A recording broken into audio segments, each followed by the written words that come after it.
How to prepare for a C-section. Is there anything you can do to prepare yourself both mentally and physically for a cesarean section? And what should you expect? What are the things to expect if you are going in for a C-section? Those are everything we'll be talking about in today's video. Hi ladies, welcome back to my channel and welcome to another video. If you're new to my channel, you're very welcome here. My name is Nosa. And this is a disclaimer to you. I am not a medical expert. I am not a doctor. I don't work in the medical field. I don't have any experience in that area. And I have also never had a C-section, no. But in my last video, I talked about how I came very close to having a C-section in my second pregnancy. And I had a lot of fear and anxiety because I was clueless. I was very ignorant about the process. So in my next pregnancy, which was my third pregnancy, I had to prepare myself. I had to lecture myself, just gather all the knowledge available out there about a cesarean section. So that is everything I'll be sharing in this video.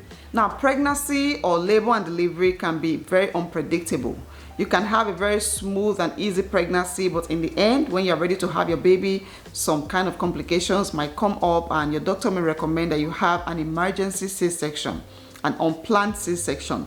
And maybe you have already had a C-section before. Like, once you do that, once you've had a C-section, your doctors will always recommend that you continue to have a cesarean section for the rest of your delivery.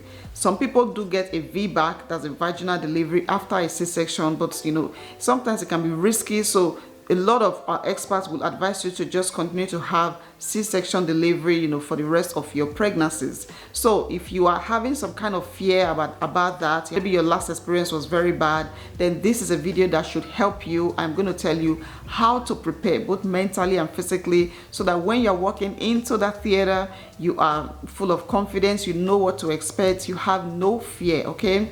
So this video will be divided into two parts. Part one, we're going to talk about how to prepare, how you need to prepare yourself if you are going in for that, for the cesarean section. The second part, we're going to talk about what actually happens in the theater, what you should expect to happen to you, to your baby and everything in the theater, okay?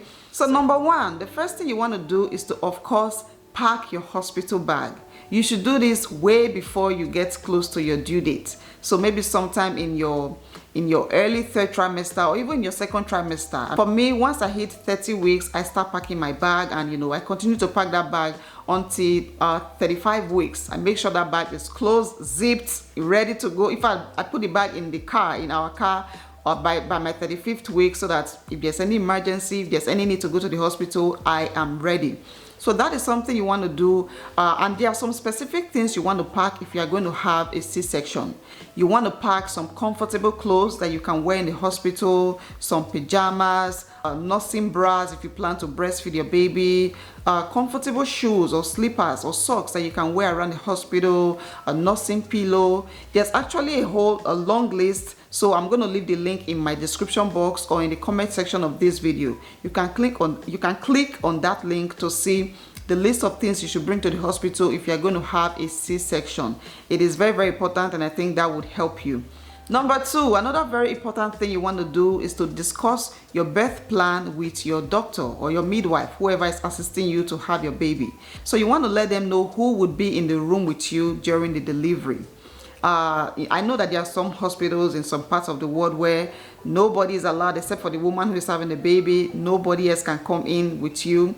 But I don't know if you ask them if they would allow it. Now here, where I am used to, where I've had all my babies, in your birth plan you can bring in either your husband or your mother or a friend, just anybody to assist you, to give you some emotional support throughout that period. Of course, the nurses are going to be there, but it's also, it's a great thing to have somebody very close to you, to give you that emotional support. So this is a very important thing you want to discuss with your doctors or with the hospital, just in case they have some restrictions in their policies. Let them know that it is very important to you to bring in somebody, a support system throughout the process. Another thing that can help you prepare is to take a bath before leaving home for the hospital.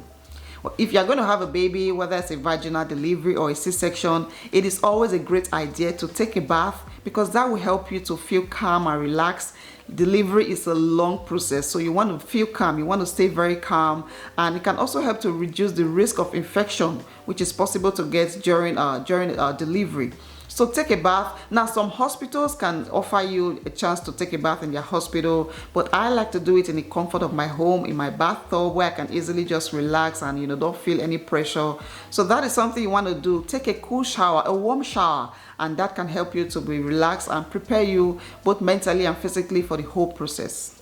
So as a pregnant woman, I'm sure you know how important it is for you to shave down there before having your baby. That's before your labor and delivery. It is not compulsory, you don't have to do it, but we like to just look nice and clean before going into the hospital. Now, if you're going to have a C-section, it is totally different for you. I'm sure you have heard other women talk about, oh, you want to shave so that you're looking all clean. But according to experts, do not shave. Do not shave your tummy or your private area before coming in for a C-section, because the kind of razors that we use at home, the kind of razors that you have at home, can increase the risk of an infection during the delivery. So you want to take yourself like that, unshaved, unwaxed, to the hospital, and let the nurses there use their special kind of razor or clipper to prepare you for the delivery.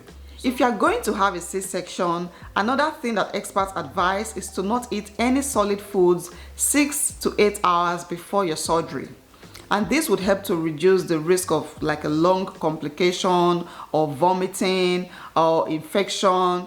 So that is why it is very important for you to avoid eating solid foods. Now, I think recently there have been allowances to drink, to have some kind of fluid. So you can take some water, you can take some juices, you can take some energy drinks. But this is all based on your situation. If your doctor has evaluated your situation and you are not allowed to eat anything or drink anything, then stick with your doctor's advice. Now, the surgery is going to take a long time. It's very taxing both for yourself and for your baby. Then eat all the food you want to eat, way before it is time for your delivery. Another thing you can do to prepare yourself, and this is not from any professional, this is just from my personal experience, is to watch videos on cesarean sections. I know that may sound very crazy, and I don't know. During my pregnancies, one of the things I do is to watch videos on deliveries, okay? Now, with my first 2 pregnancies, I was only watching videos on vaginal deliveries. I didn't know anything about a C-section. But after I came very close to having a C-section, by the time I was pregnant with my third, I took it upon myself to watch all the videos, like a lot of videos on the cesarean section, how to prepare, what happens during the whole process. Of course, you don't actually see what happens, but at least you can see the woman, the room, everything. You are familiar with what is going to look like, and of course post-delivery, postpartum, how recovery and all of that. So that is something you can do. You can watch videos on YouTube on the cesarean section. If your doctor has told you that you are most likely going to have a C-section, maybe you have a breech baby or there's some kind of complications, then start watching videos. You can also watch videos on, of course, vaginal delivery to see how that goes if you have never had a baby before. That was one of the things that really helped me. Once I started watching those videos, then I understood what the process was and what to expect and just how to prepare myself. Another thing you can do is, of course, prepare your mind. If you're somebody that has a lot of anxiety, even if you know what to expect, but it's just bringing a lot of anxiety on you. To be honest, labor and delivery can be very stressful, even for a woman who is having a vaginal delivery. Sometimes some labors can take a long time. It can take days before a woman will eventually see her baby. So that is stressful for you and your baby. There are a lot of things you can do to help you manage your anxiety. One of them is to learn a breathing technique. Learn how to breathe, use breathing to help you manage your feelings, manage your emotions. I am not an expert in this area, but I can link some videos down in the description box to see, how to breathe, how to use breathing to help you manage your emotions, manage your anxiety, manage your stress. So yeah, you can do some breathing technique. You can watch those videos and see what you can do. You can also listen to music. Yes, music has always been a great way to help you, relieve your stress, calm your nerves. So while you're in the hospital and you don't want to be continuously thinking about what's going to happen, then you can play some very calming, any music you enjoy. Just have it on your ears, or if it's a podcast, anything to take your mind away from, what's going to happen. And another thing is the person coming in with you, the person in your birth plan, if you're coming in with your husband or your family member, you know, they can be there to just, you can be having conversations with that person to take your mind away from what's happening. So those are some things you can do to help you stay calm and relaxed before going in for this surgery. And honestly, the surgery takes about an hour. From my understanding, it takes from 1 to 2 hours and it is done. That's if you're working with experts, not some, you know, some quack, okay? So these are some of the things that you can do to prepare yourself for a cesarean section. So now I'm going to talk about what you should actually expect, what happens when you get to the hospital and what the doctors are going to do with you. The first thing you should expect is a blood test. So some doctors or some hospitals may run a blood test to see if you are anemic. That's if you have low levels of red blood cells. And this is important in case you lose some blood during the operation. So expect to have a blood test, you know, to know the levels of your red blood cells, and, you know, so that, you know, there is no complication after the delivery. Another thing you should expect is to sign a consent form. So your doctor or your midwife or the hospital staff is going to ask for your consent before they start operating on your body. Now this form describes what will happen before, during and after the surgery. It will also explain the risk of a cesarean section and anesthesia. So if you're going to take some kind of medication, you know, to numb the pain before having your baby, that could bring some risk, and everything will be explained in the form. So you are required to sign a consent form before anybody starts operating on your body, because it is an agreement between you and your doctors that whatever happens here, you were aware of the risk and, you know, everything involved before going ahead with the process. And if you are unable to sign with your hand, then you can give your verbal consent. That is also taken as, you know, as an approval or an agreement. Okay, now we're going to talk about anesthesia. Anesthesia, that's pain relief. We're going deeper and deeper into the theater. So of course you're going to get some kind of pain relief medication during a surgery.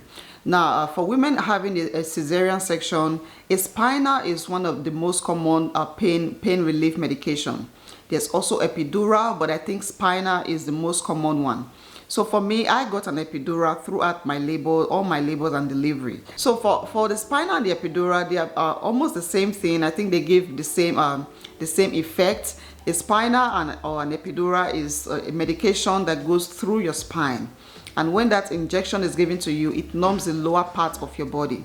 So you're not able to feel all that pain. You're not able to feel all that, even labor pain. That's if you're having a vaginal delivery, you don't feel a lot of pain anymore once you get the epidural. Now, I have a video on this where I talked about the whole epidural process. I think it is the same process with the spine. So you sit like this, you sit upright like this, and you kind of hunch. You hunch on your back, and then the doctor, anesthetist, or whatever gives you the medication. Or you can also lie. There was one time I was in so much pain. I think it was my last pregnancy. I was in so much pain I couldn't sit up straight. I had to lie on my side, and, you know, they give you the medication. So this medication, like I said, is meant to numb the pain from your waist downwards. That's the spinal or the epidural. It numbs the pain and you're not able to feel any pain throughout the process.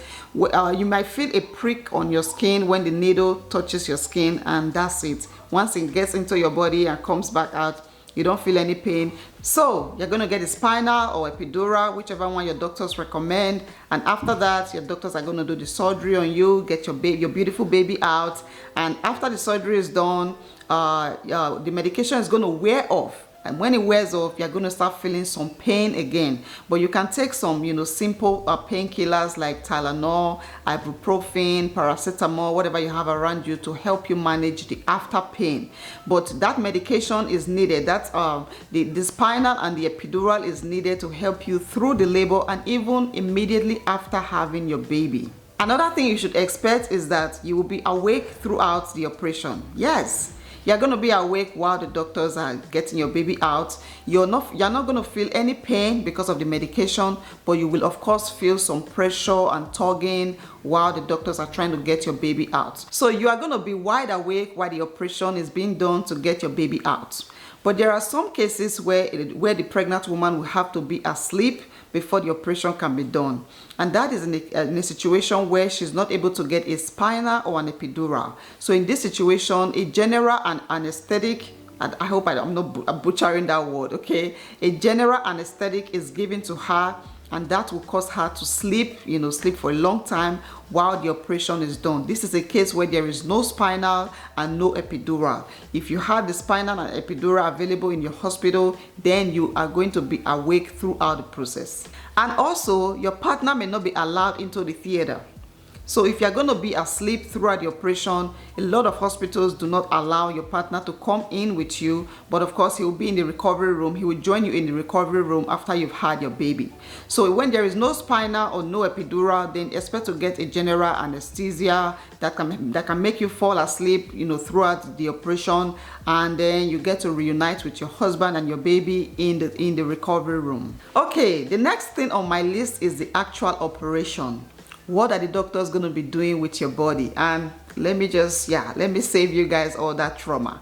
I don't think I'm ready to describe it here, okay? I don't want this video to get flagged, and I also I don't know if you guys can take all of that, okay? So let's just pretend that we know what actually happens during a surgery, okay? Now I'm going to talk about other things that will happen, that will be in the room, other things that you should expect to see in the room. If you're having a planned C-section, then your husband or your partner is going to be in there with you in the room. So your husband or your partner, whoever is coming with you, will be given some kind of outfits, like a top, pants, like trousers, a hat, maybe even some gloves, to wear for hygiene reasons. Another thing that you should expect is there are going to be some people in the room. There will be obstetricians, those are the doctors doing the operation. There will be anesthesists, that's the person giving you the spinal or epidural, and then of course some nurses and some other staff. So those are some people you should expect to see in the operating theater. Another thing is you're going to be asked to lie on your back. The surgery is going to be done on your tummy, so you're definitely going to be on your back. And then you're going to be given a fluid, like an IV fluid, to release fluid into your body, because they don't want you to get dehydrated or risk of low blood pressure. So you're going to get some fluid. The nurses may also give you some medicine, like an anti-sickness medicine. This will help to stop you from feeling sick during the operation. And another thing is a catheter will be inserted into your bladder to get rid of your urine, or to get out your urine. Catheter will be in there for at least 12 hours until you are able to walk around again. After having a major surgery like that, it might take a while for you to get up and just easily go to the bathroom.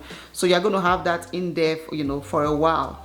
And I'm very sorry if this is becoming too graphic. I mean, we're talking about, what happens in the labor room in bringing a baby into this world. So this is beautifully messy, okay? So yeah, those are some things that you should expect to happen in the theater. If you are already feeling anxious about everything we've talked about so far, I think you're going to like the next point. So during the operation, a screen is going to be placed between your head and the lower part of your body. So there's going to be this blue cloth. I don't know, this is like a very common thing. If you watch any C-section delivery on YouTube, on TV, you will always see that screen, that blue cloth that divides the doctors and the pregnant woman. So you are not able to see what is actually happening. So if you're someone that gets queasy because of because of all the messiness, then you are not even going to be seeing anything. The doctors are going to do everything, get your baby out, close you back up, and then take off the screen. So the only thing you see is your beautiful baby on you. You don't get to see all the mess that goes on down there. So you may not be allowed to see the actual surgery, but your husband or your partner, whoever is there with you in the room, can of course peek to see what's, not just peek, I think that person is allowed to see what's happening. So after your baby is born and all the necessities have been done, the nurses are going to clean up your baby, wrap him or her up, and place your baby on your chest. That is a very, very, very important part of delivery. You want to have that first connection, skin to skin, just having your baby in your arms for after a long journey of 9 months, and even the labor and delivery. So that is a very important part that you also want to look forward to. And you may want to take pictures of that beautiful moment, okay? Because that is the most beautiful part of the whole journey, of your pregnancy journey. So if you have anybody there in the room with you, then let them take some pictures, and just keep it for memory's sake. And the doctors are going to also deliver the placenta that has to come out, and after that you get you are sewn back up, and yeah, that is the end of the whole show. Like I said, it takes about 1 to 2 hours if there are no complications. So you want to work with the best, you want to work with experts, experienced people. I will advise, I don't know the part of the world where you're watching me from right now, but my advice to you is to save money. Having a baby is expensive. I'm not talking about buying diapers or formulas or baby clothes. No, bringing a baby into this world can be very expensive. And like I said before, you know, a labor and delivery can be unpredictable. You don't know how your pregnancy is going to end up. So you want to please save money, save some money so that you can make it to a good hospital where there are qualified doctors, where there are experienced nurses that can take care of you, that can help you bring your baby into this world without any further complications. That is my advice to you, to any woman watching me from wherever part of the world you are right now. So yeah, ladies, that will be it for today's video. If you are currently pregnant, then I wish you a smooth delivery. If you have a planned C-section already, then please let us know how you are feeling about it. Have you ever had a C-section before? How was your experience? Was it sweet? Was it yeah, just please share with us in the comment section. I think other women would like to know as well. And I hope that this video has helped to remove your fears. If you had any fear or anxiety before, I hope that this video has helped to give you some knowledge about what to expect and how to feel confident about the delivery of your beautiful baby. Alright guys, like I said, that will be it for this video. If you found it helpful, then of course, you know the drill. You know what to do. Give this video a thumbs up. Leave your comments down below. Share this video to any pregnant woman around you. You'll be doing them a huge favor. And subscribe to my channel if you found this information useful. Alright guys, thank you so much for being here. I'll see you all in my next one.